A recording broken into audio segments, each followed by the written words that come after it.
여러분은 교회가 무엇이라고 생각하십니까? 교회는 한자어로 가르칠 교자에 모일 회자를 사용합니다. 따라서 의미상으로 볼 때는 가르치고 배우기 위해 모이는 곳이라고 할 수 있죠. 그러나 오늘날 많은 이단들도 대한예수교 장로회, 땡땡교회, 무슨 교회 이러면서 간판을 걸어놓다 보니 교회라고 간판을 달아놨다고 해서 다 같은 교회가 아닌 것을 우리가 알고 있어야 됩니다. 굉장히 안타까운 시대이죠. 그렇다면 성경에서 말하고 있는 교회의 참된 의미는 무엇일까요? 고린도전서 1장 2절에 보시면 사도 바울이 교회의 정의를 내립니다. 1장 2절을 제가 한번 읽어보겠습니다. 고린도에 있는 하나님의 교회 곧 그리스도 예수 안에서 거룩하여지고 성도라 부르심을 받은 자들과 또 각처에서 우리의 주 곧 그들과 우리 주 되신 예수 그리스도의 이름을 부르는 모든 자들에게. 사도 바울이 교회의 정의를 두 가지로 나누어서 설명을 하고 있습니다. 첫 번째로는 그리스도 예수 안에서 거룩하여지고 성도라 부르심을 받은 자들. 이것은 철저하게 하나님 편에서 우리를 거룩하게 하시고 성도라고 부르신 것입니다. 그래서 교회라는 단어는 불러내었다라는 그런 뜻이죠. 어둠의 권세에 매여 있는 우리들을 하나님의 나라로 빛의 세계로 인도해 내신 것입니다. 그것이 교회입니다. 그래서 교회라는 단어가 헬라어로 에클레시아라고 하죠. 많이 들어보셨을 것입니다. 이 에클레시아의 뜻은 에크가 무엇으로부터 영어의 from이죠. 그리고 칼레오라는 뜻은 부르다, 콜링이라는 뜻입니다. 어디에서부터 불려진 사람들, 바로 하나님의 자녀들, 하나님께서 부르신 성도들, 그것이 교회라는 거죠. 그런데 바울은 여기에서 또 하나의 정의를 덧붙입니다. 1장 2절, 고린도전서 1장 2절 후반절을 보시면 또 각처에서 우리 주 곧 그들과 우리의 주 되신 예수 그리스도의 이름을 부르는 모든 자들, 이렇게 얘기하죠. 다시 말해서 교회라는 것은 눈에 보이는 빌딩, 건물이 교회가 아니라 어느 곳에 있든지 예수 그리스도를 주라고 고백하고 시인하고 부르는 모든 사람들이 교회라는 것입니다. 그러니까 교회가 무엇이냐라고 물어본다면 바로 오늘 말씀 제목 하나님의 부르심을 입은 자들이 교회이다라고 대답하면 좋겠죠. 누가 불렀을까요? 목사님이 불렀습니까? 아니면 같은 성도들이 불러냈습니까? 아닙니다. 우리가 지금 신앙생활을 하고 있는 것은 누군가의 전도를 받아서 이 자리에 앉아 계신 거기에 맞겠죠. 또 어떤 이들은 어머니의 배에서부터 혹은 태어나고 보니까 이 집의 배경이, 환경이 크리스찬 가정에 태어나서 그러다 보니까 신앙생활을 하고 있는 모태신앙도 있을 것입니다. 이처럼 이곳에 모인 많은 분들의 신앙생활의 배경이 다르고 상황이 다르지만 교회를 다니게 된 계기는 다 다르겠지만 사실 우리의 각 사람 한 명 한 명을 부르신 분은 오직 한 분이신 하나님이심을 믿으시기 바랍니다. 하나님께서는 만세전에 우리를 예정하시고 선택하셔서 그의 나라의 거룩한 백성으로 그리고 거룩한 성도로 부르셨습니다. 흑암의 권세, 죄와 사망의 권세가 지배하는 곳에서 우리를 불러내셨습니다. 더 이상 우리는 그래서 어둠의 자식이 아니죠. 어둠에 속한 자가 아니라 하나님께 속한 자가 된 것입니다. 구약의 이스라엘 백성들이 애굽의 노예로 종살이를 하고 있을 때 하나님께서 모세라고 하는 지도자를 계획하시고 선택하시고 세우셔서 준비시키십니다. 그래서 그들을 애굽에서 불러내셨습니다. 그러나 표면적으로 드러나는 이 사람 모세라고 하는 리더는 단순히 그 하나님의 사명을 감당하는 심부름꾼, 좀 더 좋게 표현하면 가이드의 역할을 했을 뿐 실제적으로 이 이스라엘 백성들을 불러내신 분은 하나님이라는 사실 믿으시길 바랍니다. 이처럼 교회는 하나님 편에서 불러내신 백성들을 의미합니다. 오늘 우리가 읽은 데살로니가서는 사도 바울이 데살로니가 성도들에게 편지한 것입니다. 왜 편지를 쓰게 됐습니까? 당시 데살로니가 교회에 일어나고 있는 여러 가지 문제들을 전해 듣게 되었고 이들의 잘못된 신학과 잘못된 오래된 그 구습들을 바꾸기 위하여서 그들이 제대로 된 신앙생활을 하기를 간절히 바라는 마음으로 펜을 들어 편지를 쓰고 있습니다. 대부분의 이 데살로니가 성도들은 비록 짧은 기간이었지만 그들에게 전해진 복음을 잘 받아들였고 그 말씀대로 살기 위해서 부단히 애를 쓰고 신앙을 지키려고 노력을 하고 있었습니다. 그런데 일부 성도들 가운데 이 세상의 종말에 대한 말씀을 오해하고 예수 그리스도의 재림에 대해서 잘못된 적용을 하며 살아가는 것을 알게 된 것이죠. 이들은 이 땅에서의 삶을 모두 다 그냥 배제하고 다 뒤로 해버리고 오직 다시 오실 예수님, 이 재림에 대한 관심을 갖고 살았습니다. 근데 이들이 구원과 재림에 대한 오해를 하고 있다 보니 재림에 대한 이야기를 하면 할수록 그들 안에는 이 막연한 두려움이 생기기 시작했습니다. 주님이 언제 오실까? 주님이 오실 거면 우리가 굳이 이 땅에서 이렇게 고생하면서 일할 필요가 있나? 일하지 말자. 우리가 굳이 재산을 모을 필요가 있나? 그럴 필요 없다. 주님 곧 오신다. 그러면서 막연하게 이 재림을 기다리기만 한 거죠. 그러면서 주님이 오시면 우리가 하나님 앞에 들림 받을 수 있을까? 우리는 천국에 갈 수 있을까? 그러면서 마음 가운데 불안감이 계속 생기기 시작합니다. 여러분, 누군가 갑자기 여러분에게 어떤 생각할 겨를 주지 않고 갑자기 찾아와서 당신은 오늘 죽으면 천국 갈 확신이 있습니까? 천국 가겠습니까? 라고 물으면 어떻게 대답하시겠습니까? 아멘 하시겠죠. 우리 분당중앙교회 성도들은 믿음으로 아멘, 마라나타, 아멘 주 예수여 속히 오시옵소서 그렇게 대답할 줄 믿습니다. 그런데 간혹 이렇게 믿음이 연약한 성도들은 교회는 다니지만 자신의 구원을 의심하기도 하고 믿음이 흔들려서 내가 과연 구원받을 수 있을까라고 고민하는 사람들이 꽤 있습니다. 이들이 예수님을 몰라서 고민하는 것일까요? 아직 하나님을 인격적으로 만나지 않았기 때문에 고민하는 것일까요? 아닙니다. 이들이 고민하는 이유는 구원받기에는 너무나 형편없는 현재 자신의 모습, 자신의 형편을 보기 때문입니다. 내가 요즘 신앙생활을 어떻게 하고 있지? 내가 최근에 성경을 언제 읽었더라? 내가 기도를 언제 했지? 그러면서 계속해서 자신의 모습에게 집중합니다.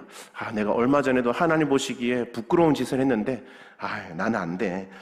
내가 이런 사람이 어떻게 구원받을 수 있겠어? 그렇게 마음 가운데 찔림으로 막 다가오면서 구원받을 수 있겠습니까? 라는 질문에 글쎄요. 아마도 그럴 수 있지 않을까요? 이렇게 확신 있게 대답을 못하는 사람들이 있죠. 왜 이렇게 구원에 대한 확신을 갖지 못하는 것일까요? 사단이 우리의 믿음을 흔들기 때문입니다. 우리 구원의 근거가 마치 현재 나의 형편이나 어떠한 자격에 있는 것처럼 착각하게 만들기 때문이죠. 이단들은 이러한 빈틈을 공략해서 믿음이 연약한 성도들을 공격합니다. 요한계시록이나 예언서 말씀을 들이대면서 성도들을 미혹하고 넘어뜨리는 것이죠. 과거의 나의 잘못들을 떠올리면서 너가 무슨 구원받을 자격이 있냐? 너가 이런 일들을 했는데 어떻게 천국 갈 수 있겠냐? 그러면서 계속 우리를 참소하고 우리를 향해 조소합니다. 그러나 우리가 확실히 알아야 될 것은 하나님이 우리를 흑암의 권세에서 불러내신 것은 우리의 어떠한 모습이나 형편이나 상황 때문이 아니라 오직 하나님의 은혜만으로 이루어진 것인 줄 믿으시기 바랍니다. 우리가 무언가 잘해서 공로가 있어서 구원받을 만한 어떠한 행위나 노력이 있어서 내가 한 것에 대한 대가로 받은 것이 결코 아니라는 것입니다. 그런데 사단은 계속해서 우리가 연약해지면 찾아와서 너 이래서 안 돼, 너 이래서 못 가, 너 이래서 해당 사항이 없어 그러면서 우리에게 믿음을 흔들고 우리를 공격합니다. 그렇기 때문에 마지막 때가 되면 될수록 우리는 나의 이 구원의 근거가 어디에 있는지 명확하게 알아야 됩니다. 그래야 사단이 찾아와서 쥐고 흔들려고 할 때 우리가 굳건하게 흔들리지 않을 수 있습니다. 특별히 데살로니가 후서 2장 앞부분에 보시면 그리스도의 마지막 재림의 때가 되면 적 그리스도가 나타나게 될 텐데 그들을 뭐라고 표현했냐면 불법의 사람 혹은 멸망의 아들 이렇게 표현합니다. 그 멸망의 아들이 와서 스스로 자기가 신이라고 그런데요. 스스로 내가 하나님이다 그런다고 얘기를 합니다. 그런데 말로만 내가 신이다, 내가 하나님이다 라고 하는 것이 아니라 실제로 그들을 통하여서 어떤 기적이 일어나기도 하고 능력이 나타나기도 한다는 거죠. 말로만 이렇게 하면 다들 안 믿는데 이런 능력이 나타나니까 많은 사람들이 미혹당하는 것입니다. 이렇게 미혹하고 속이는 자들이 교회의 분위기를 흐리기 시작하니까 이때 바울이 편지를 통해서 믿음을 잘 지키고 있는 자들에게는 계속해서 믿음을 잘 지켜라 그러면서 격려하고, 믿음이 흔들리고 있는 자들에게는 그들에게 다시 한번 이 신학적인 교리적인 말씀을 전하면서 너희들의 구원이 어디에서부터 온 것인지 잘 기억해라, 복습시켜 주기 위해서 이 편지를 쓰고 있는 것입니다. 주 안에 사랑하는 여러분, 하나님이 우리를 택하시고 부르셔서 구원의 은혜를 베푸셨는데 여기에는 0.000000001%도 실수가 없습니다. 믿으십니까? 요즘 우리 한국교회에서 많이 불려지고 우리 교회에서도 많이 불려지는 이 CCM 찬양 가운데 손경민 목사님이라는 분이 작곡하신 찬양이 굉장히 많습니다. 대표적인 곡으로는 은혜, 우리가 매 주일마다 마지막 결단 찬양으로 부르죠. 은혜, 행복, 감사, 충만, 동행 하다 보니까 이게 제목들이 다 두 글자죠. 꼭 그렇게 두 글자로만 정하는 건 아니고요. 성도들이 잘 기억할 수 있도록, 잘 떠올릴 수 있도록 중요한 핵심 단어로 정하는 그런 경향이 있는 것 같습니다. 그 중에 우리 교회에서 많이 불려지는 찬양 가운데 오늘 설교 제목입니다. 하나님의 부르심이라는 찬양이 있습니다. 하나님의 부르심. 이 찬양은 로마서 11장 29절을 말씀의 배경을 가지고 작곡을 했습니다. 굉장히 짧은 한 절의 말씀이죠. 하나님의 은사와 부르심에는 후회하심이 없느니라. 이 찬양 가사가 처음에 그대로 이렇게 나옵니다. 하나님의 부르심에는 결코 실수가 없네, 이렇게 시작하죠. 똑같은 말씀을 그대로 옮겨놓은 것이죠. 여러분, 혹시 우리 중에 나는 살면서 후회란 것을 한 적이 한 번도 없습니다, 이렇게 자신 있게 얘기하실 분 있습니까? 아마도 없을 겁니다. 우리는 일상생활 가운데 너무나 많은 영역에서 고민과 선택을 반복하면서 또 그 선택에 대한 결과를 후회할 때가 너무나 많이 있습니다. 예를 들어서 밥 먹으러 중국집에 갔습니다. 대부분의 사람들이 어떤 고민을 할까요? 저만 고민을 많이 했나 봅니다. 많은 사람들이 짜장면을 먹을까, 짬뽕을 먹을까 많이 고민합니다. 그렇게 고민하다가 신중하게 오늘은 짜장면이 좀 더 땡기는 것 같아. 그래서 짜장면을 선택해서 맛있게 먹으면서 옆 테이블에 짬뽕을 맛있게 먹는 사람을 보면서 짬뽕 먹을 걸. 그러면서 진짜 작은 것, 사소한 것인데 이런 것까지도 후회하면서 산다는 거죠. 물론 그 정도 후회는 금방 잊혀지겠죠. 저녁으로 짬뽕 먹으면 되니까요. 그런데 인생에 이런 사소한 것뿐만 아니라 중요한 순간순간에 잘못된 선택을 했다고 이 선택 때문에 평생 후회하면서 살아가는 사람이 얼마나 많은지 모릅니다. 그런데 여러분, 우리 하나님께서는 결단코 그런 일이 없으십니다. 특별히 구원에 있어서만큼은 더욱 그러합니다. 우리를 구원하시려고 부르신 다음에 내가 부르고 나니까 얘가 아닌 것 같아, 잘못 불렀나벼, 그러면서 취소할래, 그러지 않습니다. 내가 부를 때는 너가 그런 모습이 있는지 몰랐는데 불러놓고 보니까 내가 보지 못했던 그런 부분이 있네, 잘못 불렀어, 취소할래. 그런 일은 절대 일어나지 않습니다. 여러분, 누가 그러더라고요. 절대는 절대로 없다. 절대라는 것은 절대로 없다. 여러분, 그런데 그건 사람에게만 해당되는 단어입니다. 우리 하나님의 부르심에는 절대로 실수나 후회가 없는 줄 믿습니다. 왜냐하면 우리 하나님이 절대자이시기 때문이죠. 그래서 이 절대라는 단어를 붙일 수 있습니다. 이것은 영원히 변치 않는 진리이기 때문에 우리가 이 사실을 꼭 기억하시고 하나님의 구원을 의심하지 마시기 바랍니다. 설령 우리가 살면서 한두 번 실수하고 넘어질 때가 있겠죠. 사람이기 때문에 당연합니다. 그렇다고 주님이 그럴 때마다 너는 자격 미달, 안 돼, 그러시지 않는다는 거죠. 생명책에서 이름을 지워버리겠다, 그러시는 분이 아니라는 것입니다. 다시 한 번 더 기회를 주시고 기다려주시고 회복시켜주시고 깨우치셔서 비록 징계는 있을지라도 사랑의 회초리는 들긴 하시겠지만 그것이 우리를 죽이고 파멸시키고 멸망시키기 위한 회초리가 아니라 우리를 더 회복시키시고 사랑하여서 다시 한번 하나님의 백성의 자리로 굳건하게 서 나가기를 간절히 기대하는 마음으로 우리를 이렇게 인도하시는 것이죠. 그래서 하나님의 선택과 부르심은 우리의 가능성이나 우리의 완전함을 보고 하시는 것이 아니라 주님의 완전하심을 따라서 그 일을 이루신 것이라는 것입니다. 그렇기 때문에 결코 하나님의 택하심이나 부르심에는 후회가 없습니다. 이러한 사실을 근거로 본문 13절 말씀을 다시 한번 보실까요? 오늘 읽었던 13절 말씀 제가 다시 한번 읽어보겠습니다. 주께서 사랑하시는 형제들아, 우리가 항상 너희에 관하여 마땅히 하나님께 감사할 것은 하나님이 처음부터 너희를 택하사 성령의 거룩하게 하심과 진리를 믿음으로 구원을 받게 하심이니. 아멘. 이 데살로니가라고 하는 지역은 바울이 2차 선교 여행 중에 방문했던 도시입니다. 이 바울 일행은 그 지역에서 한 달도 4주도 채 머물지 못하고 쫓겨나게 됩니다. 그럼에도 불구하고 이 데살로니가 성도들은 굉장한 믿음에 서 있었죠. 그러니까 이 바울이 데살로니가 교회 성도들을 생각할 때마다 이것이 그들의 잘남이 아니라 하나님의 은혜로 이루어진 것이다 라는 것을 말하고 있는 것입니다. 하나님의 택하심과 거룩하게 하심, 그들을 진리로 깨우쳐 하나님을 믿게 만들어 결국에 구원에 이르게 하는 이 하나님의 은혜가 너무나 감사해서 바울은 그들을 생각할 때마다 내가 너무나 감사한다. 그들에게 주께서 사랑하시는 형제들아 이렇게 표현하는 것이 바로 그 이유 때문입니다.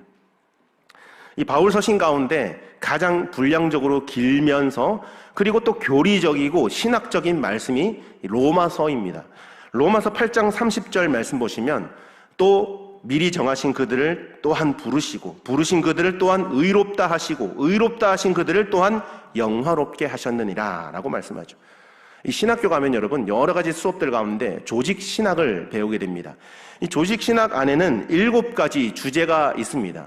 서론, 신론, 인간론, 기독론, 구원론, 교회론, 내세론, 혹은 종말론 이렇게 얘기도 하죠. 이 7가지 주제를 배우게 되는데 이 주제 가운데 특별히 구원론이라는 그 과목을 공부를 하게 되면 수업을 듣게 되면 가장 먼저 다루는 것이 구원의 서정 9가지 단계별로 이렇게 배우게 됩니다. 저도 신학교 다닐 때 이 구원의 서정 9가지 단계 이렇게 외웠거든요. 소중회, 신칭수, 성견령 앞글자만 따서 소명, 중생, 회심, 신앙, 칭의, 수양 혹은 양자라고 하죠. 그리고 성화, 견인, 영화 요 9가지를 이제 깊이 배우게 됩니다. 이 구원의 서정은 무슨 내용이냐면 하나님께서 택하신 성도들을 영화에 이르기까지 하나님께서 어떻게 일하시느냐, 어떻게 이 일들을 이루어 가시느냐에 대한 순서입니다. 그런데 이 모든 단계에 한 가지 공통점이 무엇이냐면 내가 주체가 아니라 철저하게 하나님이 주체가 된다는 것입니다. 다시 말해 우리가 하나님을 믿기로 선택한 것이 아니라는 거죠. 우리가 하나님을 사랑한 것이 아닙니다. 우리가 하나님 앞에 찾아간 것이 아니라는 거죠. 철저하게 이 모든 과정을 하나님께서 단독적으로 자의적으로 이루신 것입니다. 우리를 만세전에 선택하신 하나님께서 때가 되어서 우리를 부르신 것입니다. 소명이라 그러죠. 콜링, 우리를 부르십니다. 또 부르신 우리를 의롭다고 하시죠. 칭의. 원래 우리는 죄로 인해서 하나님의 영광에 이룰 수 없었는데 그런 우리들을 주님이 죄인이라고 하시지 않고 너희들을 의인이라고 칭해 주신다는 거죠. 칭이라고 말씀드렸죠. 우리 세상의 그 법정을 예로 들면 조금이나마 우리가 더 쉽게 이해할 수 있을 것 같습니다. 어떤 사람이 법원에 가서 재판을 받았습니다. 1심 지방법원에서 유죄 판결을 받았습니다. 근데 또 2심 재판 고등법원에 가는데 또 유죄 판결을 받습니다. 그런데 마지막 3심으로 어디를 가죠? 대법원을 갑니다. 대법원을 갔는데 이 대법원의 판사가 가만 보니까 1심, 2심이 잘못된 판결이야. 당신은 무죄입니다. 그러면서 땅땅땅 3번 판결을 두드립니다. 그러면 이 사람은 죄가 없게 되는 거예요. 아니 왜 그 사람이 죄가 없냐고. 아무리 따져봐도 여전히 죄가 있는 사람인데 그렇게 따질 수 있지만 법정적으로는 무죄가 됩니다. 그걸 이제 확정 판결이라고 하거든요. 이처럼 사단이 아무리 우리의 마음을 찌르면서 조소하고 너는 죄인이야, 너 같은 사람이 어떻게 구원받을 수 있겠어, 그러면서 우리의 마음을 막 흔들려고 해도요, 우리 마음 가운데 확고한 것 하나만 꼭 기억하시면 우리는 절대 이 사단의 속삭임에 넘어가지 않습니다. 내가 죄인이 맞아. 사단 네가 말하는 대로 나는 죄인이 맞아. 그런데 그 죄를 예수님께서 다 사해 주셨어. 예수님께서 십자가에서 테텔레스타이 다 이루었다. 우리의 죄를 다 사하셨다. 이것을 내가 믿음으로 받아들였기 때문에 나는 더 이상 죄인이 아니야. 하나님의 자녀이고 구원받은 의인이야 라고 고백할 수 있는 거죠. 여러분, 우리가 하나님께서 우리를 선택하시고 죄 없다 하신 말씀, 부르신 그들을 또한 의롭다 하셨고 의롭다 하신 그들을 영화롭게 하셨다, 이 말씀 진리로 믿을 수 있기를 바랍니다. 영화롭게 했다는 말은 우리가 영화로우신 하나님의 성품을 닮아간다는 것이죠. 그런데 우리 안에 죄가 들어오면서 그 영화로움을 잃어버리게 된 것입니다. 그런데 하나님의 구원이 이루어진 우리들을 영화로움에 참여시키겠다는 것이죠. 이처럼 구원의 모든 과정을 보면 우리가 1% 아니 0.001%도 우리가 개입된 것은 조금도 없다는 것입니다. 철저하게 하나님 편에서 정하신 것, 부르셨죠. 의롭다고 하시죠. 우리를 영화롭다고 하시죠. 우리 편에서 한 게 하나도 없다는 것입니다. 시작부터 끝까지 철저하게 하나님 편에서 이루어 놓으신 구원이라는 사실을 말해주고 있습니다. 주 안에 사랑하는 여러분, 우리는 오늘 말씀 가운데 이 한 가지는 꼭 기억합시다. 나의 구원은 나로 말미암아 이루어진 것이 아니라 주님의 은혜로 이루어진 것이다. 사단이 아무리 참소하고 아무리 우리를 향하여 손가락질하고 사람들을 통해서 우리를 손가락질하더라도 우리는 하나님의 자녀야. 구원받은 하나님의 백성이다. 우리가 이 사실을 꼭 기억하시기 바랍니다. 이처럼 하나님이 우리를 불러내시고 하나님의 백성으로 삼으셨는데, 그렇게 불러내신 하나님이 우리에게 어떤 유익함을 주기 원하시는 걸까? 14절 말씀을 또 제가 한번 읽어보겠습니다. 이를 위하여 우리의 복음으로 너희를 부르사 우리 주 예수 그리스도의 영광을 얻게 하려 하심이니라. 아멘. 하나님께서 복음으로 우리를 부르셨다라고 말씀하죠. 이 복음은 예수 그리스도의 십자가와 부활의 복음입니다. 그런데 놀라운 것은 부르신 목적이 무엇이냐 하는 것이죠. 여기 나와 있는 것처럼 우리 주 예수 그리스도의 영광을 얻게 하려 하심이라. 여러분, 너무나 놀랍고 감격스럽지 않습니까?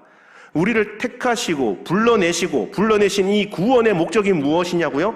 구원받은 백성들이 주님 다시 오실 때에 영광스러운 그 부활의 모습으로 하나님의 그 영광에 참여시키기 위함이다. 죄 때문에 하나님의 영광에 얼씬도 할 수 없었던 우리였지 않습니까?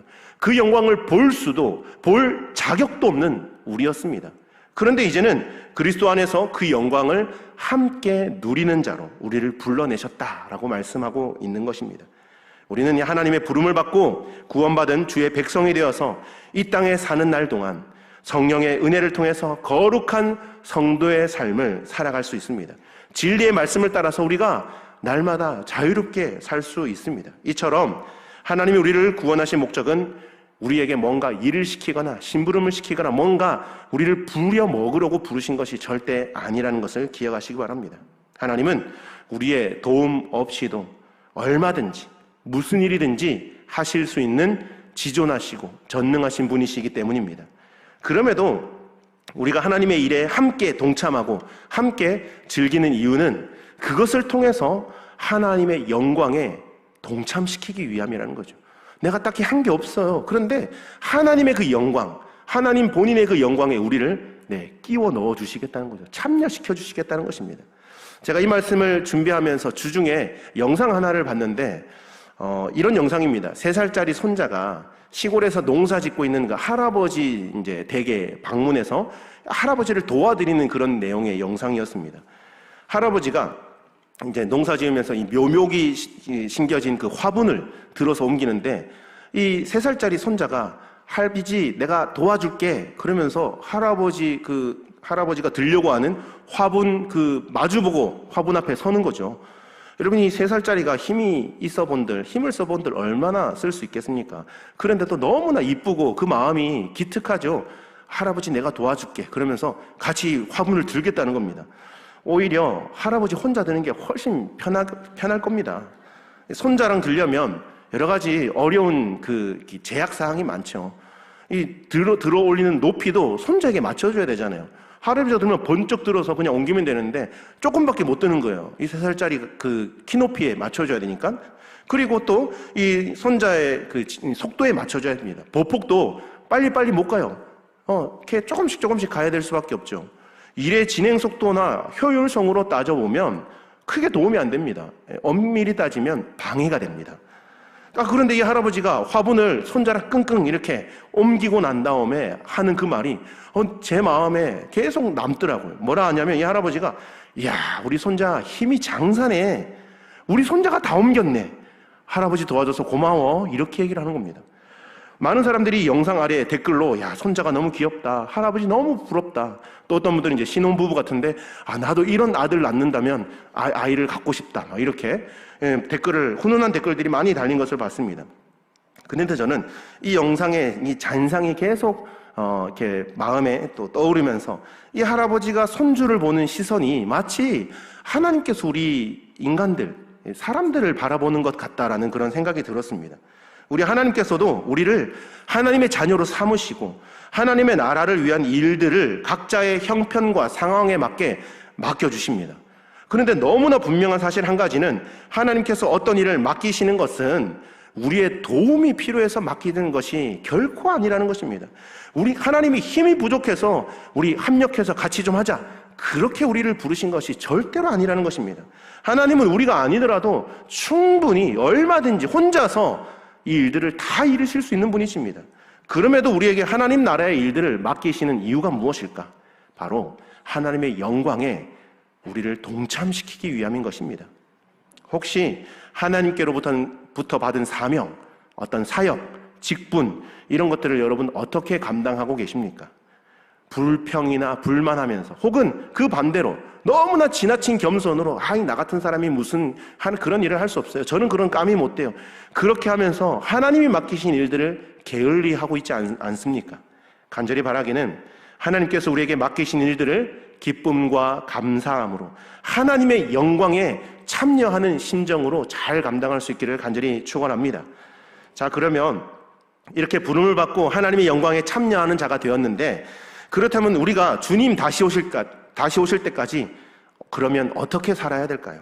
15절 말씀 제가 한번 읽어보겠습니다. 그러므로 형제들아, 굳건하게 서서 말로나 우리의 편지로 가르침을 받은 전통을 지키라. 아멘.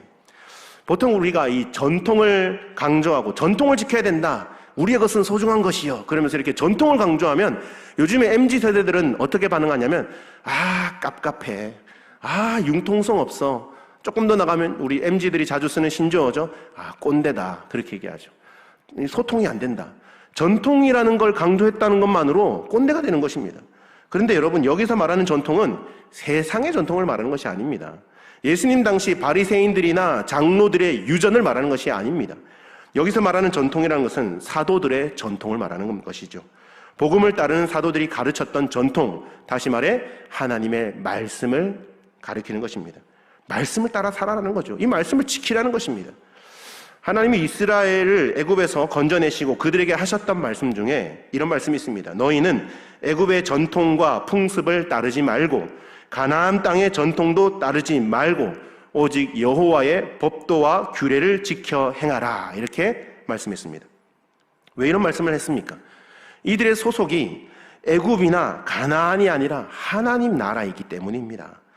애굽에 속해 있는 애굽 시민이라면 애굽을 다스리는 그 바로의 통치를 따르는 것이 맞겠죠. 가나안에 속한 자들이라면 그 가나안의 풍습을 따르는 것이 편리할 것입니다. 그런데 이스라엘 백성들은 하나님 나라의 백성으로 구별된 자들입니다. 그러니 하나님 나라의 백성들은 하나님의 법도, 하나님의 룰, 하나님의 이 법을 따라 살아가는 것이 당연한 것입니다. 그렇다면 하나님의 택함을 받고 구원받고 부르심을 받은 성도들은 어떻게 살아야 될까요? 부르심에 합당한 삶을 살아야 될 줄로 믿습니다. 하나님의 부르심에 합당하게 살아야 된다는 거죠. 이게 말장난 같지만 너무나 당연한 것입니다. 부르심에 합당한 삶이 무엇일까? 이 빌립보서 1장 27절 말씀 보시면 이렇게 기록합니다. 오직 너희는 그리스도의 복음에 합당하게 생활하라. 복음에 합당하게 생활하라 라고 말했습니다. 그 그리스도의 복음에 합당하게 구원받은 백성답게 빛의 자녀들처럼 살아라, 행하라. 왜요? 소속이 달라졌기 때문입니다. 우리가 어둠에 속해 있을 때는 어둠의 일을 하는 것이 너무나 자연스러웠습니다. 죄를 짓고 내 소견에 옳은 대로 행하는 것, 내 육신의 느낌, 감정, 내 어떤 그 본능에 충실한 대로 살아가는 것이 너무나 당연한 것이었습니다. 그런데 소속이 달라졌기 때문에 그리스도의 빛의 자녀가 되었기 때문에 당연하게 그 삶은 빛의 자녀들처럼 살아가는 것이죠. 부름받고 구원받은 주의 백성이라면 부르심에 합당하게 살아야 합니다. 부르심에 합당하게 산다는 말은 우리 인간 편에서 최선을 다하는 삶을 사는 것이 아닙니다. 성경 어디를 봐도 최선을 다해서 살아라 그렇게 기록하고 있는 것이 한 군데도 없습니다. 믿음을 다해서 살아라, 믿음으로 살아라 라고 말씀하죠.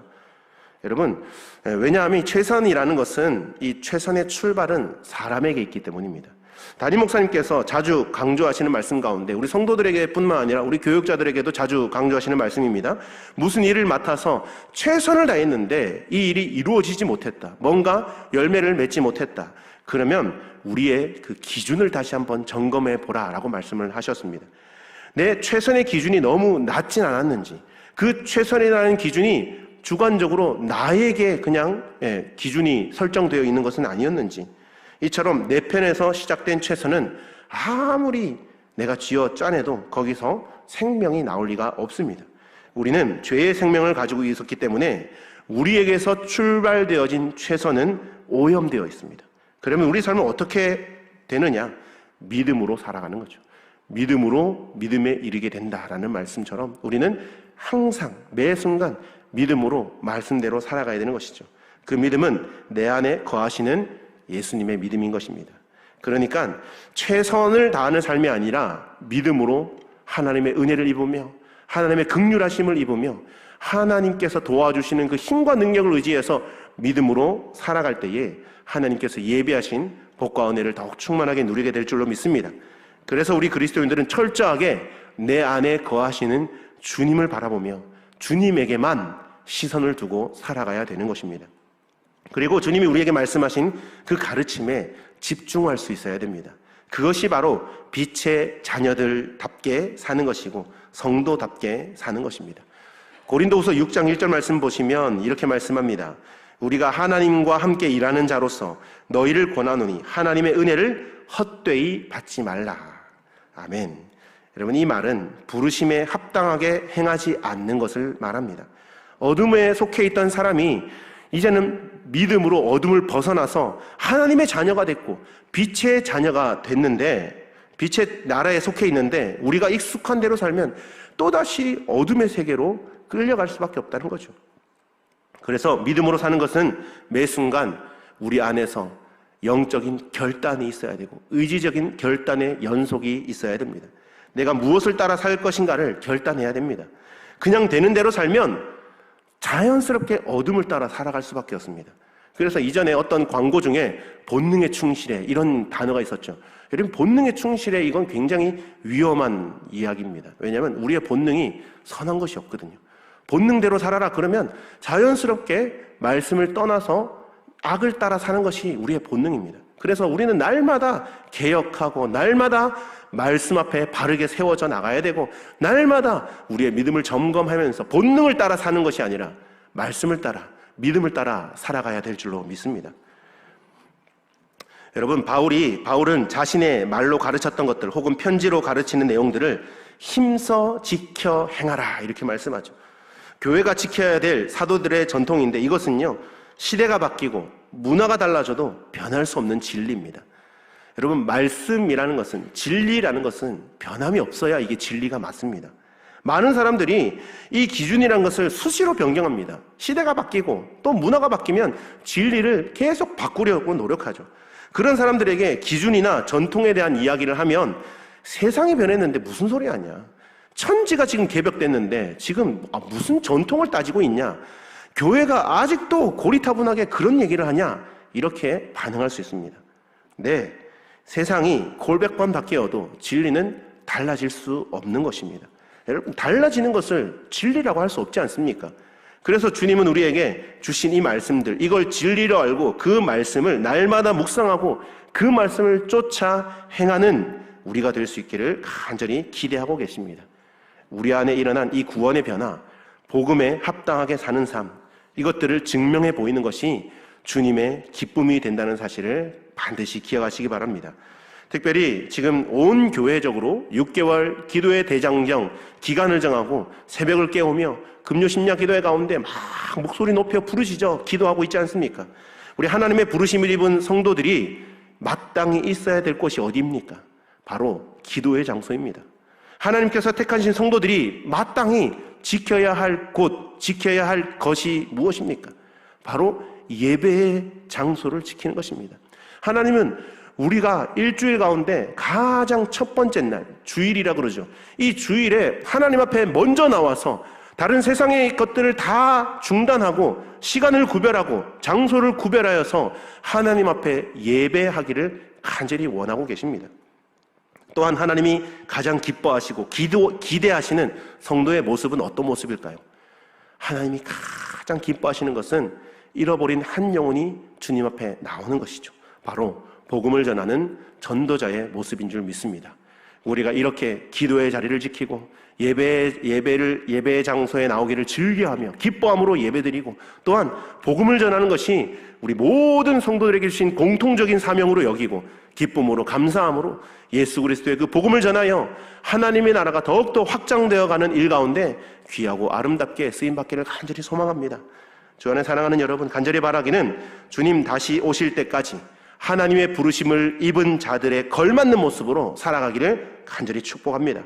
하나님이 맡겨주신 일들을 기쁨과 감사함으로 감당할 때 비록 내가 연약하지만 나에게는 이 일을 감당할 수 있는 힘도 없고 지혜도 없고 말도 어눌하지만 하나님께서 우리와 함께 하시면 이 모든 것들을 허락하셔서 나에게 맡기신 일들을 하나님이 자의적으로 이루어 가시고 이 일들을 통하여서 그 영광에 우리를 참여시켜 나가게 될 줄 믿음으로 고백하시기를 간절히 축복합니다.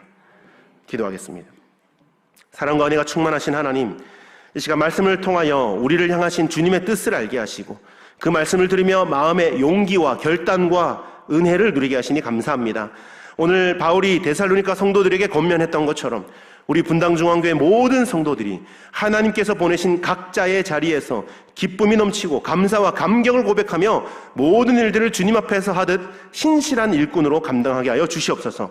사단이 우리의 연약함과 부족함을 참소하고 조소할 때에 믿음이 흔들리거나 구원의 확신이 흔들리지 않게 하시고 오히려 그럴수록 더욱 주님 앞에 나아가 주님의 긍휼하심을 잊게 하여 주시옵소서. 그리하여 어떤 상황과 환경에서도 성도답게 빛의 자녀답게 부르심에 합당한 하나님의 나라의 백성으로 살아가게 하여 주시옵소서. 이 모든 말씀 거룩하고 존귀하신 예수 그리스도 이름으로 간절히 기도드립니다. 아멘.